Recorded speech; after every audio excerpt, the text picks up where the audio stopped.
Hey everybody, Edo here, and for this week's League video, I wanted to build upon the Maximizing a Con video with a Maximizing a Protospiel video. And for those of you who don't know, a Protospiel is an opportunity for game makers to playtest prototypes of their upcoming games with a lot of different people. They're set up all across the United States. Some are big, some are small, some are probably at somebody's house with 5 friends, right? They don't have to be gigantic, but the one that I just participated in was at Game Castle in Mountain View. It was, it's a giant space. There were probably 40 tables set up, give or take. Tons of designers, everyone from the California sort of coastal area came.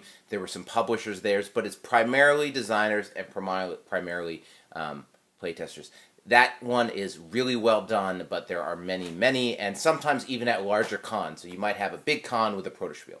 But if you hear Protospiel, what it means is opportunity to spiel some whatever the base no, to work on your prototypes, right, and to look at them. So you're thinking about or going to be going to a Protospiel, and how can you maximize it? Well, first and foremost, if you haven't been to one, go to one. It is always useful to have experience and knowledgeable sort of first-hand experience of what something's like. And so from a comfort perspective, a preparedness perspective, just going to a Protospiel is great. And they're lots of fun. It's super cool to see lots of games in development and try different things. And it's community, right? So even if you don't have a demo ready or a game ready to go, I highly recommend going to the next Protospiel you hear about and just checking it out. That will help prepare you. It's also great in terms of engaging and being part of your local community from a game development perspective, from a gamer perspective, from a friendly local game store perspective. Hugely valuable. Highly recommended. So just the social aspect of it is amazing. But okay, got it. I know what a Protospiel is. I've checked one out. Awesome. So you're getting prepared. So first and foremost, it's key to maximize a Protospiel, know what you're trying to get out of it, right? And if you're trying to just get out social promotion for your Kickstarter game that you feel is perfect, that's coming out in like one day or is live, you can do that. I don't really think that's what a Protospiel is about. There are people there. You might get some backers. They're certainly into indie. So there is, some promotional value, but you shouldn't. If you're going to a Protospiel to market your Kickstarter, that's fine. I don't want to talk about that. But let's say you're going to it because you really want to make your game fantastic. So, one, critically evaluate your game or prototype or whatever it is, and determine sort of what stage it's at and what kind of feedback you're looking for. What is the key things you're hoping to learn? Do you want to focus on tuning? Do you want to focus on a couple different mechanical choices? Are you curious about how people think of the theme? Are you far enough along and you want to blind play test the rules? Spend a little time, zone in to, think about what you want to learn from the experience. And also, I think it's good to do less in terms of total game. You can go to a Protospiel and you get a table for 3 days and playtest like 14 games. But the more you can be concise or focus on one game per day or whatever you want to do, the better. So it should be less about bringing your 7... some people go to a Protospiel with like, here are my 10 games ideas I'm looking on and I'm trying to figure out what I should, work on. You can do that, but having a singular focus is valuable. So you're looking at your prototype and you are thinking about what type of learning you want to get.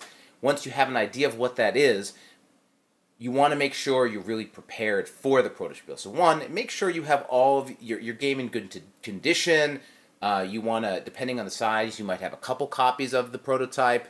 You want to make sure that it's, legibility is important. If you have like handwritten everything and it's hard to read your handwriting, print out on paper like the text and glue it. You don't want, it's often the case that I feel Protospiels and prototype experiences go downhill because the component quality or just the writing is unclear. Like, you don't want people to be confused because they can't read your handwriting, not because your game's bad, right? So again, everyone's expecting paper.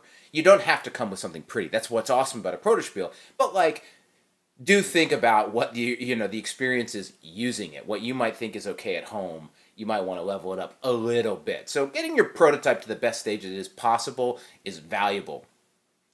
Also then, once you determine what you want to learn, creating a questionnaire, a little write-up, even a piece of paper where they can give their name and write their feedback is a really big deal. Something that I know lots of people do is they'll record the feedback, so they'll have a couple of different recording apps to record feedback. So you can do paper, you can do recording, you can take your own notes, but have a way to gather that. If you can film it, that's good too. Make sure you ask people to film it.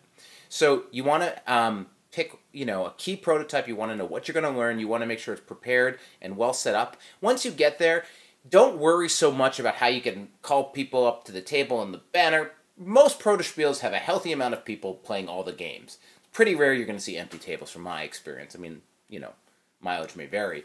But once you're set up, I think one important thing, and I see this a lot too, is making sure that you're getting a good diversity of players. I mean, for one, know what your target audience for the game is, hopefully, and sort of try to get that feedback. But a lot of times, designers end up playing with designers, and that's fine. You want to get that feedback too, because that's sort of really articulate, considered feedback, but still make sure you're playtesting with average, everyday gamers as well. That's one of the cool advantages. If you just want some designer to come over and play your game, have them come on over and play your game at your house, right? So definitely be prepared, have a nice diversity of people you're playing with, have a way to record and look at what they're telling you.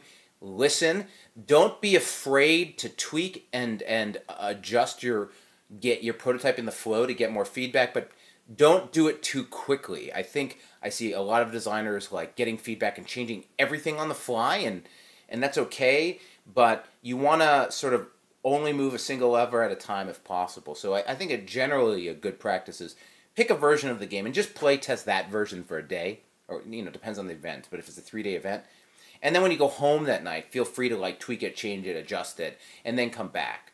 But if you're just making changes every play test, that doesn't invalidate the feedback, but it does make it harder to sort of look at what you're trying to learn and gain from it. That can be helpful. Have a good attitude and be appreciative. I think you need to leave your ego at the door to the extent you can, and not worry so much about your feelings being hurt or how precious your design is. Like, people are there to give feedback and comments, and don't get into big arguments with people. I mean, if you can have a discussion, right? But don't take away the fact. Something really important. People are going to give you feedback, and people are going to give you suggestions. Don't worry so much about the suggestions. Worry most about the feedback. And if somebody says, I was bored, or I didn't like this, or that didn't make any sense to me, on one hand, you can argue it and say it's clear, or this is how it works, or any of those things. But on the other hand, just recognize that the person who sat down at your table to play the thing didn't have fun, didn't engage, it wasn't clear. It is super critical that you don't put your ego or yourself between good information, again, and you just look like you're defensive along the way. Don't be afraid also, this is something that I've seen, is it's totally fine to not to do rule book blind playtesting, right? Like, don't feel that because you're there, you need to play in every game, and don't feel like because you're there, you have to teach it. If you're at a stage with your game where you want to see how your rules are doing, say, hey, everybody, what we're going to do, and not, you have to ask, hey, are you guys comfortable reading rules to get started? Most will say sure. They're there to help. Get them to like read the instructions and play and just watch. Try not to say anything. See what happens. So, again, I think they're great. Protospiels are awesome. They should be supported. You should go to them. And, again, have a key agenda up front. Have follow through. And then definitely spend some time thinking about all the feedback and taking your next step and improving your products and taking it forward. And it's certainly fine, and I probably have done it myself, to sort of be in that sort of Kickstarter, hey, here's what's coming up, it's live now thing. But I sort of feel like Protospiels should stay a little bit more sacred than that if possible. Like, that sort of touchy-feely, you certainly don't have to do it, but there's huge value in it. And they're great opportunities to meet your local community and local designers and just get plugged in. So hopefully that was helpful. Subscribe, share, all that good stuff. Most importantly, play some great games. Thanks.